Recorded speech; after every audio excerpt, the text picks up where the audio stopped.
Et voici la colère bretonne. Elle l'a perçu, je crois, au regard de deux données. D'une part, qui gravitent d'ailleurs autour de la figure de René Pleven. Elle l'a perçu d'abord au regard de la majorité politique qu'elle constitue sur le département. Donc René Pleven est le président du Conseil général des Côtes-du-Nord depuis 1948. Donc il est en situation d'autorité, de responsabilité, et donc le conflit du Juin français, qui a une dimension politique, l'interpelle d'une certaine manière avec sa majorité, et ça va bien se percevoir à travers les éditoriaux, en tout cas, ou les articles qui sont publiés dans le Petit Bleu des Côtes-du-Nord, qui est le journal qu'il dirige depuis la Libération. Et puis deuxième chose, cette droite des Côtes-du-Nord, toujours à travers la figure de René Pleven, elle est intégrée dans la majorité gouvernementale, même si René Pleven a eu des relations avec les gaullistes un peu tumultueuses à la fin des années 50, au début des années 60. Depuis 1969, il est le garde des Sceaux du gouvernement Chaban-Delmas. Il s'est définitivement rapproché de Georges Pompidou. Donc il y a une vraie solidarité. Et donc la grève du Juin français, finissant au bout d'un certain moment, d'un certain nombre de semaines de grève, par interpeller le gouvernement et l'attitude du gouvernement par rapport à la grève, René Pleven et sa majorité sont également interrogés sur ce plan.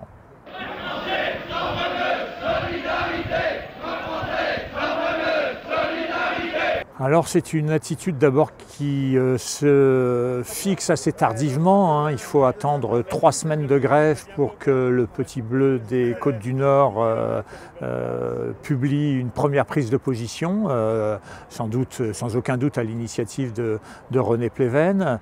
Donc il y a, dans ce délai, même si le journal est un hebdomadaire, il y a une forme de difficulté à prendre position. L'attitude du journal de René Pleven, c'est d'une certaine manière déplorer assez rapidement la politisation du conflit. Voilà. C'est l'angle d'attaque qui va revenir tout du long de la grève, dénoncer une politisation qui vise à minorer ou à remettre en cause le grand mouvement de solidarité qui s'exprime à la fois dans le département et dans toute la Bretagne. Donc en dénonçant l'extrémisme, par exemple, de l'attitude de la CFDT, dont Jean Le Faucheur est la grande figure et joue un rôle important au sein de la grève, en dénonçant surtout les gauchistes, notamment de la Ligue communiste, des groupes maoïstes qui participent à cette solidarité. Il y a une volonté un peu de décrédibiliser le conflit, de supposer que ce conflit est un peu manipulé, ou en tout cas que dans la solidarité qui s'exprime, il y a une forme d'intransigeance qui ne correspond pas non plus aux intérêts même des salariés. Et d'une certaine manière, ce propos se retrouve dans la dénonciation que fait le journal entre une minorité d'activistes très bruyante qui dirige la grève et une bonne partie du personnel, une majorité silencieuse qui d'une certaine manière à la fois se laisse un peu entraîner, mais n'est pas vraiment partie prenante, hein. On a plusieurs prises de position où le journal de René Pleven souligne que finalement les salariés sont peu présents dans les manifestations de solidarité, en tout cas qu'ils sont débordés. Il y a incontestablement cette dénonciation de la politisation est récurrente. Après, comme le conflit dure, il y a aussi malgré tout une interrogation sur l'attitude de la direction. Voilà. On déplore d'une certaine manière l'absence de dialogue social ou la rigidité du dialogue social. Ça, c'est quelque chose qui s'exprime après, mais qui traduit là aussi la nécessité pour la droite locale, d'une certaine manière, de prendre en compte l'ampleur de la solidarité, d'une solidarité exceptionnelle que la presse locale ou les informations, y compris nationales, relaient.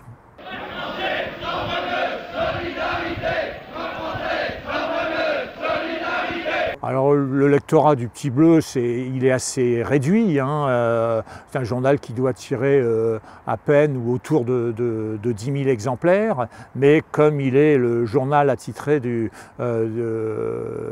président du Conseil général, ça a un écho important. En tout cas, les prises de position sont regardées attentivement.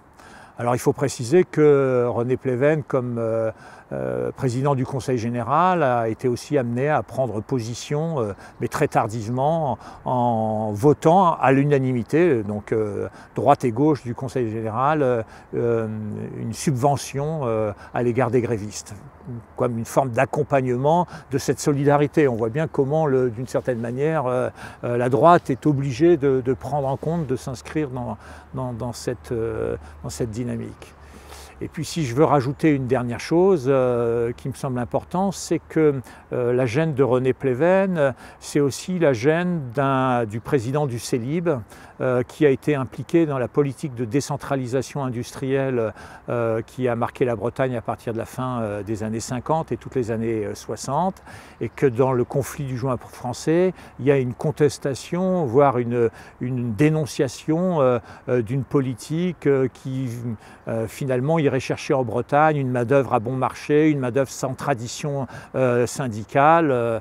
Et donc, au bout d'un moment, son inquiétude, c'est que le conflit du Juin français menace les intérêts de la Bretagne, les intérêts bretons, que les industriels ne veulent plus, face à cette contestation, s'implanter dans le département.